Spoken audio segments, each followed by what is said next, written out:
느헤미야 5장 14절에서 19절 말씀입니다. 우리 살아계신 하나님의 말씀을 다 함께 고백드리겠습니다. 함께요.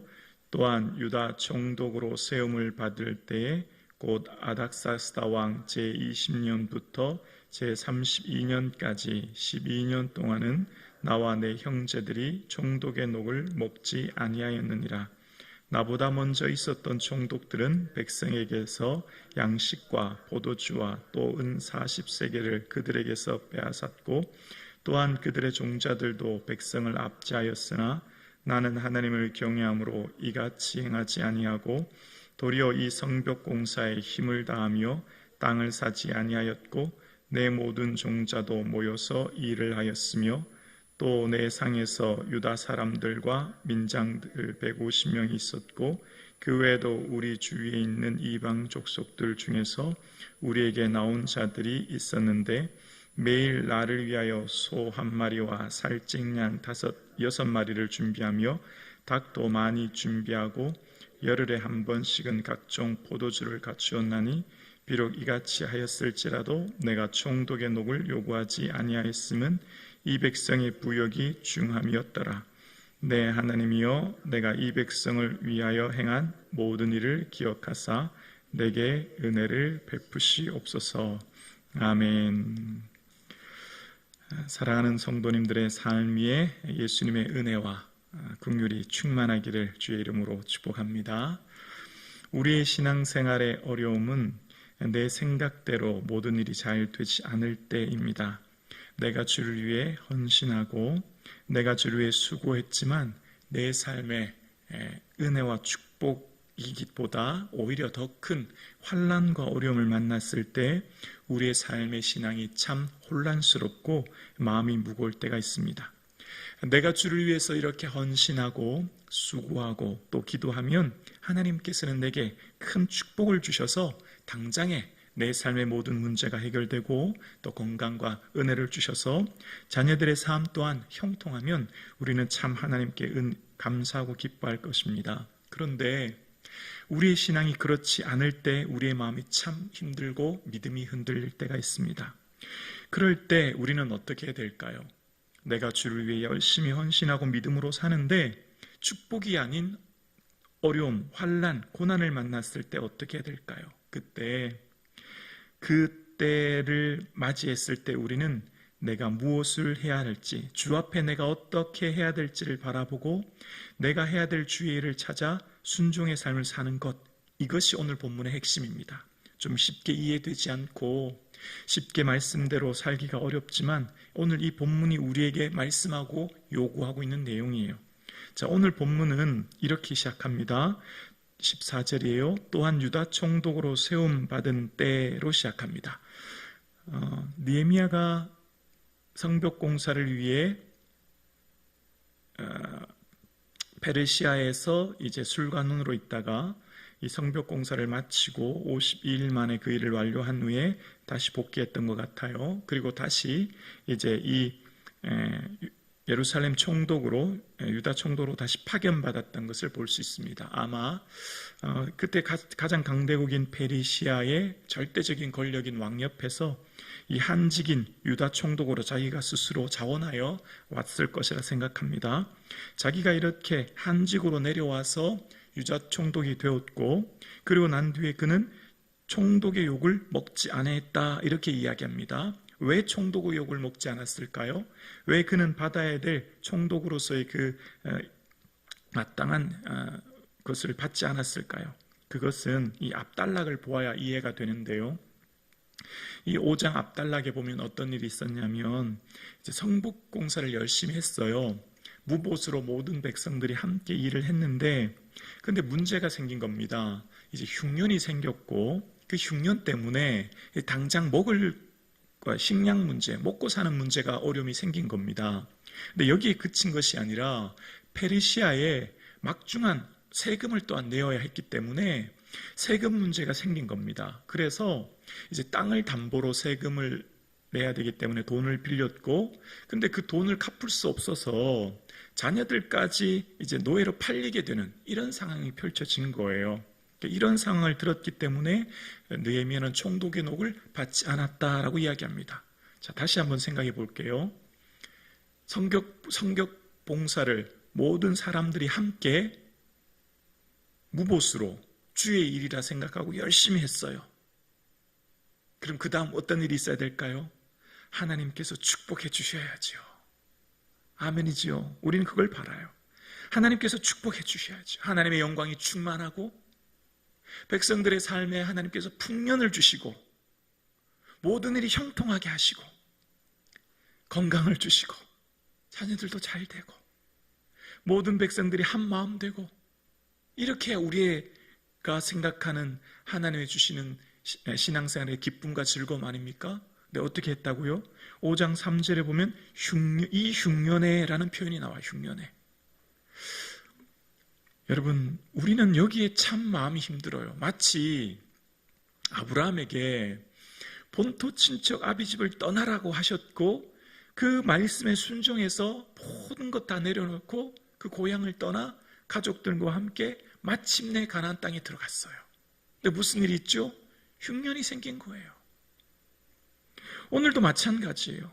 하나님 말씀에 순종하고 온 백성이 함께 주의 일을 하고 성벽 공사를 마쳤다면 하나님께서 어떻게 해주셔야 돼요? 풍년을 주셔야지요.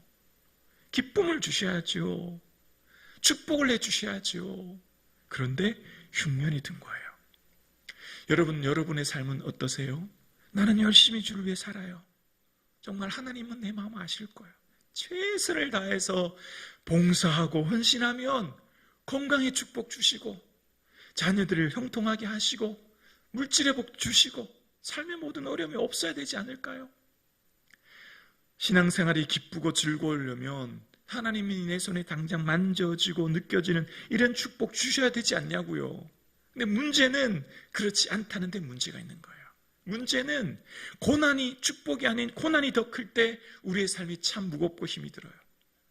그럴 때 우리는 낙심합니다. 원망하게 되고 불평하게 되죠. 그런데 그때 이런 상황을 만났을 때 느헤미야는 본인이 원래 계획이 뭐죠?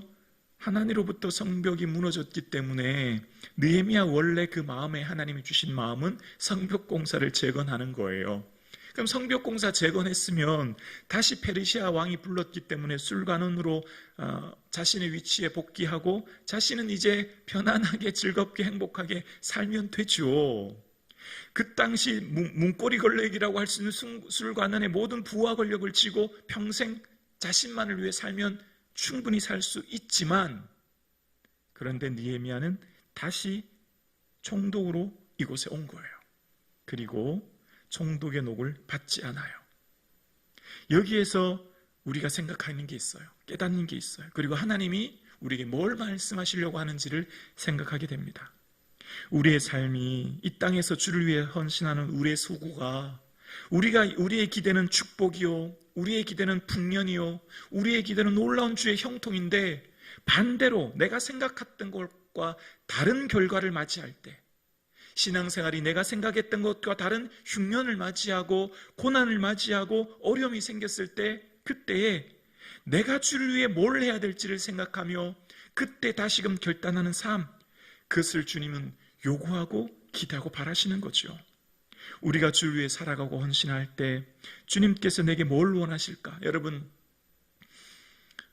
예를 들어서 우리의 부모님이 주를 위해 열심히 헌신했어요.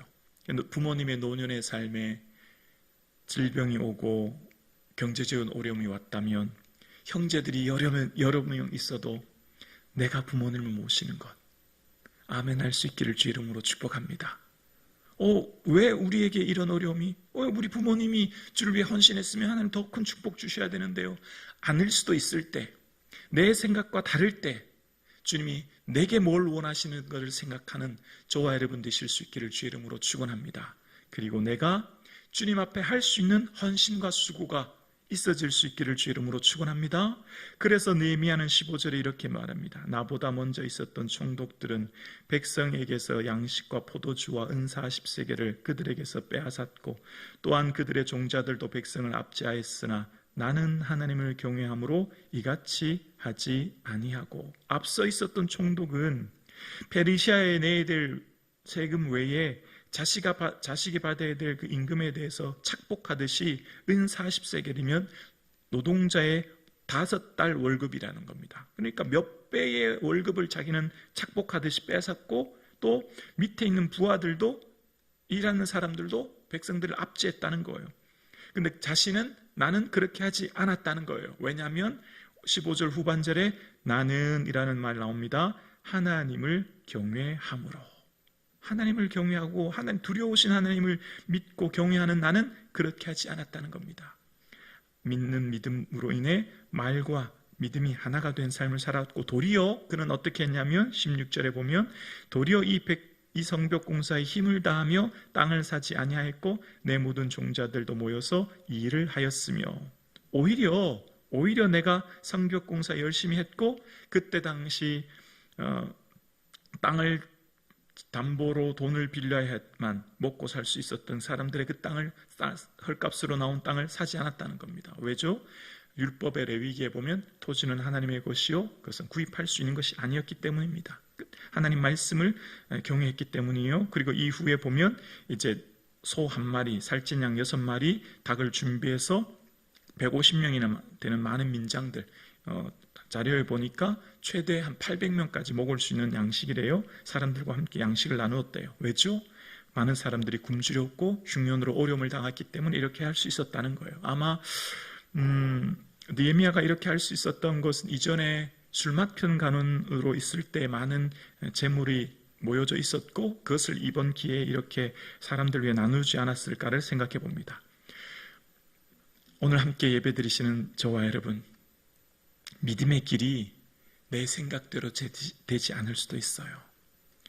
내 계획대로 되지 않을 수도 있고 내가 당장 원하는 대로의 응답이 없을 수도 있어요. 오히려 더 큰 고난과 어려움이 있을 수도 있어요. 오히려 내가 생각했던 것과 다른 더 큰 환난이 있을 수도 있어요. 그러나 그럴 때 이때를 위한 믿음이다. 그때 믿음의 힘을 발휘할 수 있는 저와 여러분 되기를 주님의 이름으로 축복합니다. 그리하지 아니하실지라도 내 생각대로 되지 않을지라도 하나님을 바라보는 삶을 살 수 있기를 주 이름으로 축원합니다. 그리고 느헤미야가 이렇게 한 이유에 대해서 19절에 이렇게 고백합니다. 함께 고백할까요? 내 하나님이여 내가 이 백성을 위하여 행한 모든 일을 기억하사 내게 은혜를 베푸시옵소서. 느헤미야의 모든 삶의 근거, 살아가는 힘, 내가 모든 사람들을 위해 희생하고 헌신하고 나 자신의 즐거움과 기쁨을 위해 살지 않은 힘의 근거는 하나님을 바라보며 하나님이 나를 기억해 주시기를 생각하며 하나님께 은혜를 구하며 살았던 것임을 오늘 본문은 이야기합니다. 당장은 내 즐거움 위에 내 기쁨 위에 모든 것 뿌리치고 모든 것 내려놓고 모든 것 나 자신을 위해 살 수도 있지만 그러나 그럼에도 불구하고 이웃을 품고 희생하고 다시금 이 길을 걸어가는 이유는 하나님을 바라보고 하나님이 날 기억해 주시길 원하고 은혜 베푸시기를 원하고 나아가는 것, 이것이 믿음인 줄로 믿습니다.